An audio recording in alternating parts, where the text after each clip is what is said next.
चलिए मेरे प्यारे बच्चों, आज आप लोगों को मैं 12.1 का क्वेश्चन नंबर 7 बता रहा हूँ, जिसमें इक्वेशन 7 यानी कि में इक्वेशन समीकरण ज़्यादा है, जिसको प्रॉब्लम हो रहा है बच्चों को, बहुत सारे बच्चों को। आज प्रॉब्लम नहीं होगा, आप लोगों को ध्यान समझिएगा, जहाँ डाउट होगा हमें कमेंट कीजिएगा और बताने के लिए, ताकि सर मैं बता सकता हूँ। तो आइए बच्चों, सबसे पहले इसको सॉल्व कर रहे हैं। ध्यान से आपको समझना होगा कैसे सॉल्व हो रहा है। निम्न अवरोधों के अंतर्गत z बराबर 5x प्लस 10y का न्यूनतमीकरण और अधिकतमीकरण, यानी कम से कम मान सबसे अधिक मान कितना होगा हमें ज्ञात करना है। तो आइए ध्यान से समझा जाए। हमारे पास समीकरण 3 दिया है, समीकरण 1, 2 और 3। समीकरण कितना है? 3 दिया हुआ है, ध्यान समझिएगा। तो हम समीकरण जैसे आप मैट्रिक 11 क्लास में पढ़ कर आए हैं, 10वीं पढ़ रहे हैं, सेम वैसे ही ग्राफ है, थोड़ा सा आपको ध्यान से समझना है। तो देखिए समीकरण क्या है? 1 लिखते हैं यहाँ पर x plus 2y less than equal 120। इस समीकरण कितना है हमारे पास? समीकरण 1 हो गया। इसमें होता है कि सबसे पहले धीरे धीरे समीकरण 1, 2 और 3 को हल किया जाए, उसके बाद से प्रोसेस बढ़ेगा। तो आपको नियम बताया गया था, नियम अक्ष पर x अक्ष पर y का मान 0। जब y का मान हमारा 0 हो जाएगा, यहां पर x जो y का मान होगा क्या हो जाएगा? 0 हो जाएगा।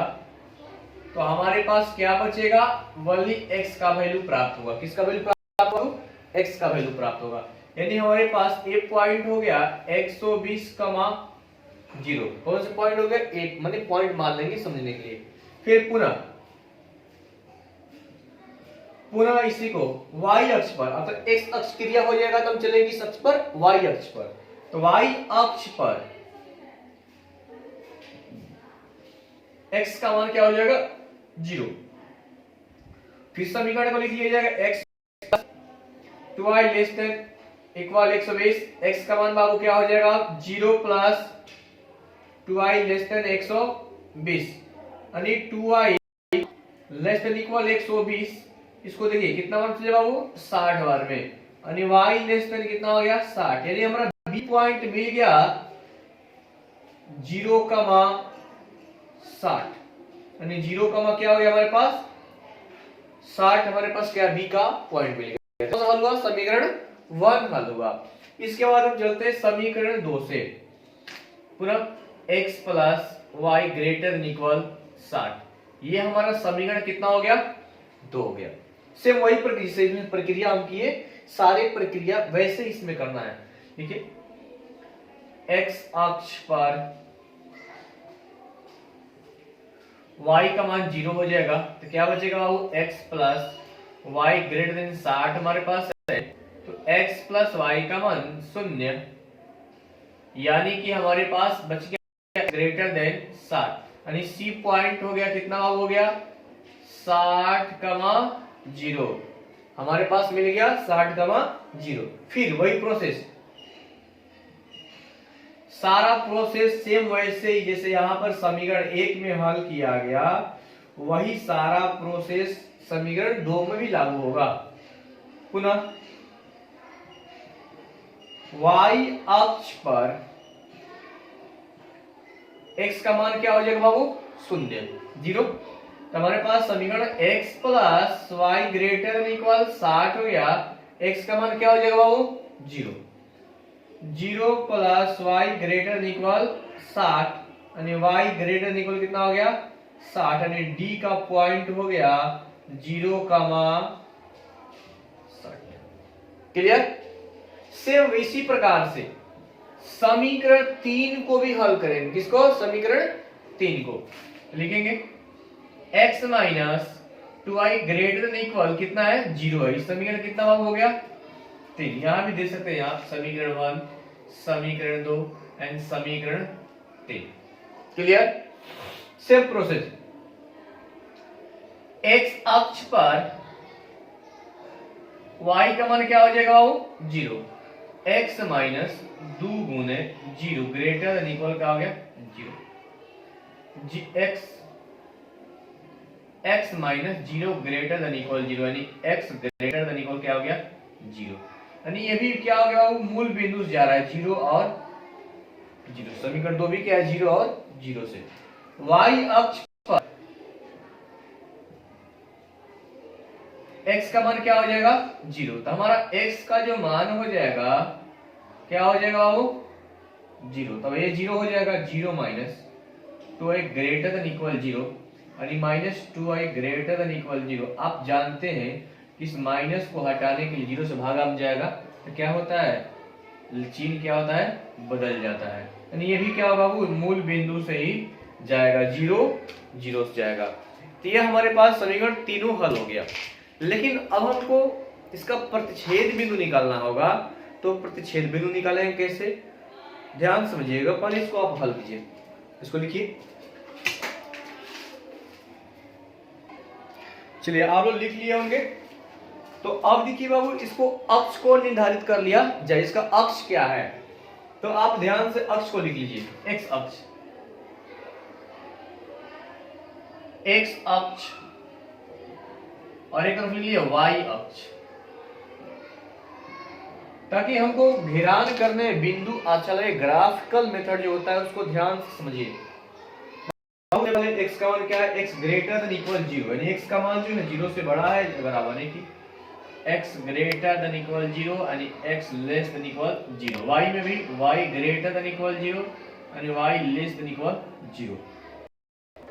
लेकिन 0 में ही सब है, लेस देन में कोई बात नहीं, यानी 0 तक है। फिर अगला मान बाबू हमारे पास क्या दिया हुआ पर x ग्रेटर लेस देन 120, यहाँ पर 60 से बड़ा यानी x ग्रेटर देन इक्वल 60 यानी x लेस देन इक्वल 120, यानी 60 से बड़ा और 120 से कितना है, छोटा है।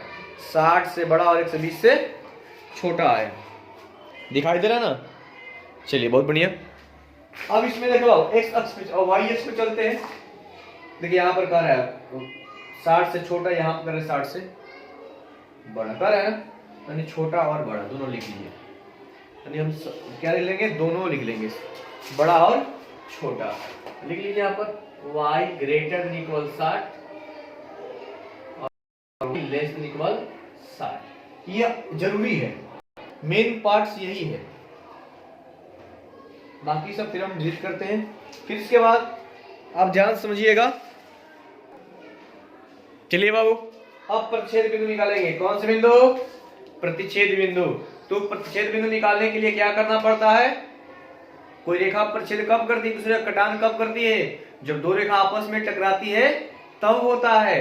तो हम समीकरण 1 और 2 को टकराएंगे। यानी आप पढ़ चुके हैं कौन सी विधि, मैट्रिक में विलोपन विधि पढ़े ना। जैसे आप लिखेंगे हम समीकरण 1 माइनस 2 से x प्लस 2i बराबर 120, x प्लस y बराबर कितना होगा बाबू 60, घटा लीजिए कैंसिल हो जाएगा, y इक्वल टू कितना हो गया 60। समीकरण 1 में y का मान रखने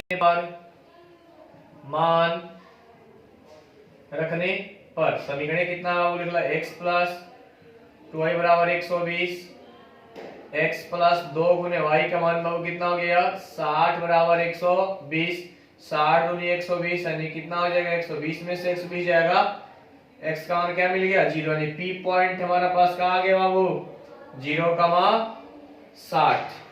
एक हमारे पास p पॉइंट मिल गया 0,60। क्लियर।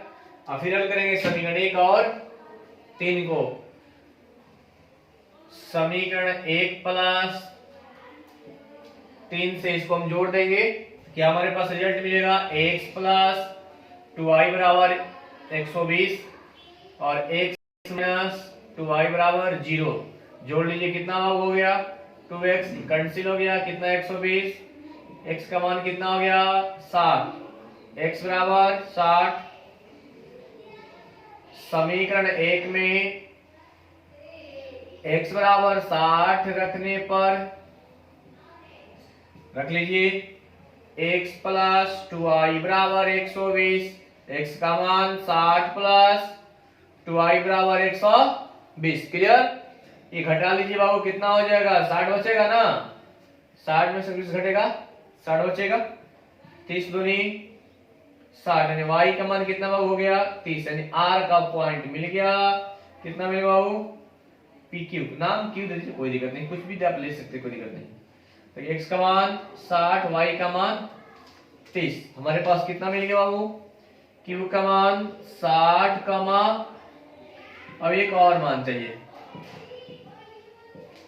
अब कौन सा मान चाहिए बाबू, इस समीकरण 2 और हम 3 को हल करेंगे। ठीक, इस समीकरण 2 एवं 3 को हल कर लीजिए, मिलता है उस पर ध्यान से समझ लीजिएगा। ठीक, जो भी डाउट होगा आप उसको हमें बता सकते हैं, जहां भी दिक्कत लगेगा कमेंट कीजिएगा। चलिए बाबू ध्यान से समझा जाए, समीकरण 2 माइनस 3 से x प्लस वाई बराबर 60, x माइनस 2y बराबर 0 घटा लिया जाए, plus minus plus 3y equal to 60, कितना हो जाएगा बाबू 20 बार में, और y का मान कितना आ गया 20। समीकरण 2 में y बराबर 20 रखने पर देखिए क्या रिजल्ट मिलता है आपके पास, x प्लस वाई बराबर 60, x प्लस वाई का मान 60, घटा लीजिए 60 में से 20 घटेगा, कितना हो जाएगा 40, यानी हमारे r का पॉइंट मिल गया बाबू 40 कमा 20, 40 कमा 20। कोई दिक्कत, लेकिन आपको याद रखना होगा इसमें पॉइंट जो हम सब समीकरण 1 और को हल किए थे उसमें ए बी सी आया था, तो उसमें ए पहला समीकरण में ए था, ए बी था, इसका मान चाहिए आपको, उसके बाद सी का मान, उसके बाद डी का मान, तब आपका समीकरण 1, यानी इस दोनों से समीकरण 1 बनता है, ये दोनों समीकरण 2, और समीकरण 3 का मान क्या था बाबू, मूल बिंदु 0 और 0 था। तो आप समीकरण 1 का मान तो जानते ही कितना होता है, तो ए का वैल्यू कितना था, आप बुक देखिए कॉपी में नोट किए थे ना, बताइए कितना था आपके पास, नहीं आता समझ में तो डायरेक्ट देखिए, अगर आप y का मान 0 रखें तो x का मान कितना मिला होगा 120, 120 यानी 120 कमा 0।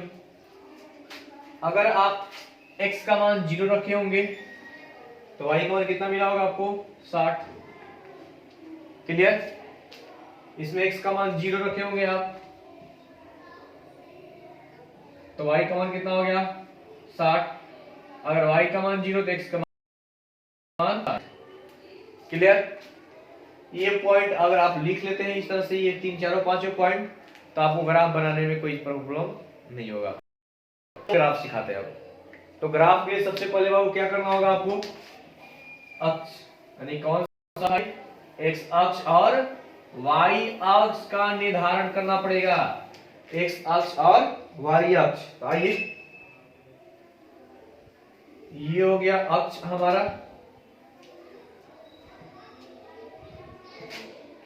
यह मूल बिंदु क्या हो गया वो 0 और 0, y डैश और y। अब देखा जाए कितना का अंतराल ले जाए कि हम लोगों का काम चल जाए, तो देखा जाए तो सब अंतराल सही है, 20 का अंतराल हम ले लेते हैं, 20 40, आपने ग्राफ उसमें सटीक बनता है आंसर आपको दिखेगा, 20 का अंतराल ले लीजिए, 20 40 60 80, आप अपने हिसाब से ले सकते हैं, माइनस में नहीं देता है तो आपको लेने की कोई विशेष जरूरी नहीं होता है, छोड़ दीजिए, ठीक है। चलिए हमारे पास समीकरण 1 में क्या क्या हम हल किए उसको लिख लिया जाए।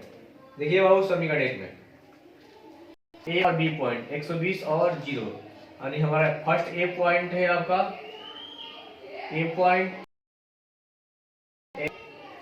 0, क्लियर। फिर अगला बी पॉइंट 0 और 60, ये बी पॉइंट हो गया बाबू, इसको क्या किया जाए, मिला लिया जाए, स्केल से मिला लीजिए अपनी कॉपी पर,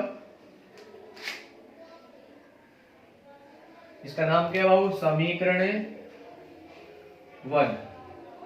समीकरण 1 क्लियर। आप चलते हैं समीकरण 2 में।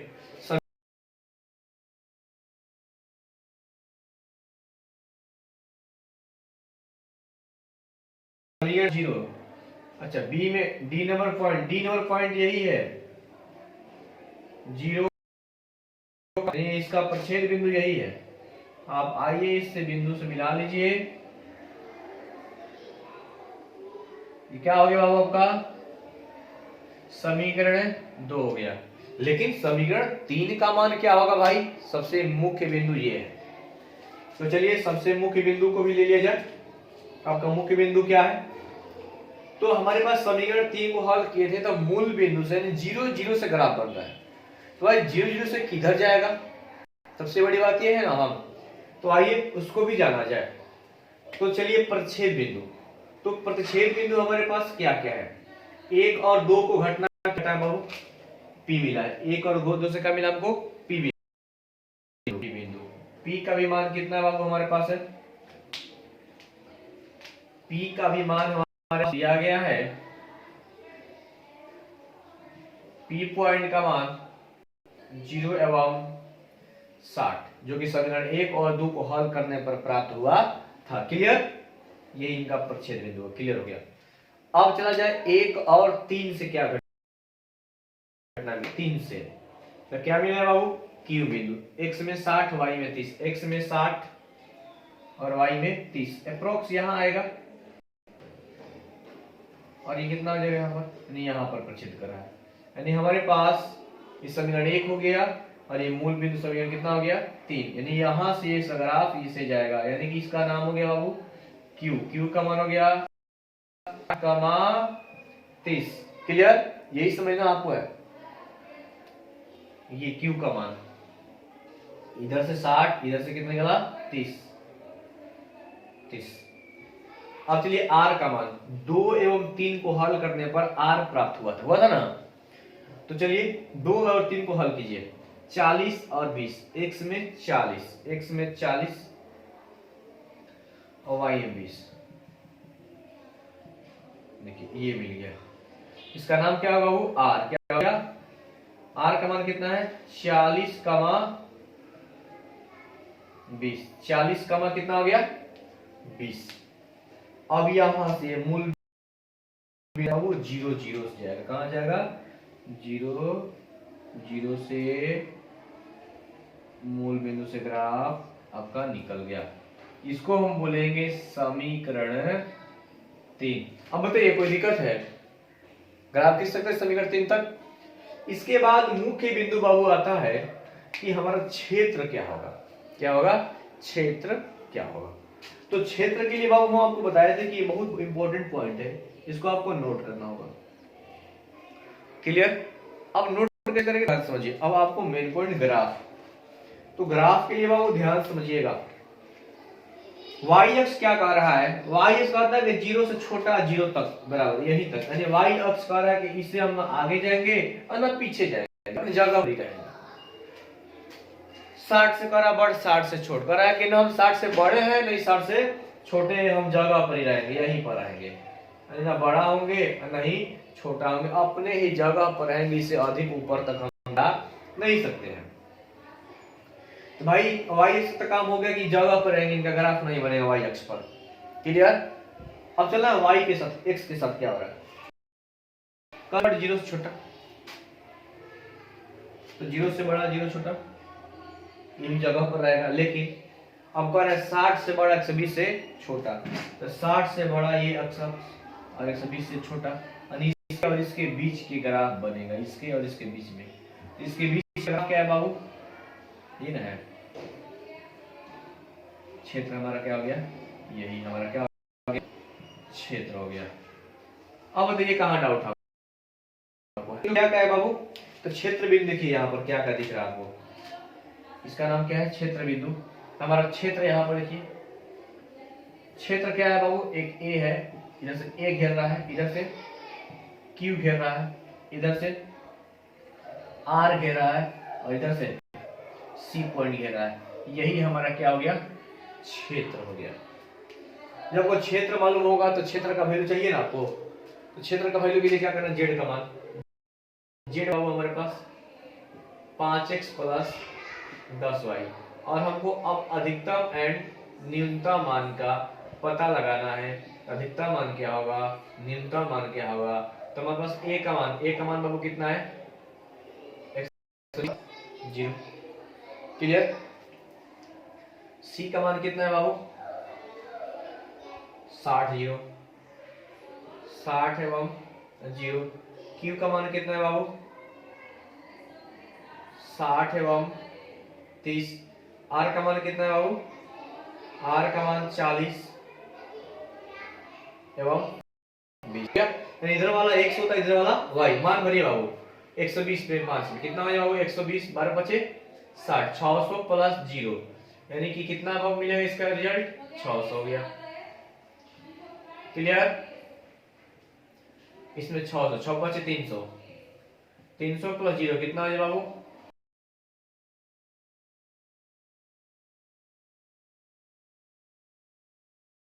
बाबू 600 हो जाएगा, 40 बचे 40 बचे 200 प्लस 200 यानी कितना हो जाएगा बाबू, 400।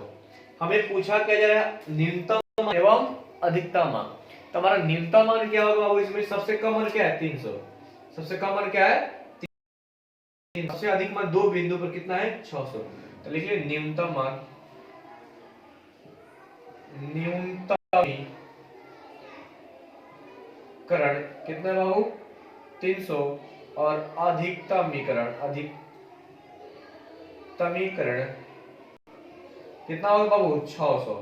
यानी अधिकतम मान कितना हमारे पास 600 और न्यूनतम मान कितना है, 300 है।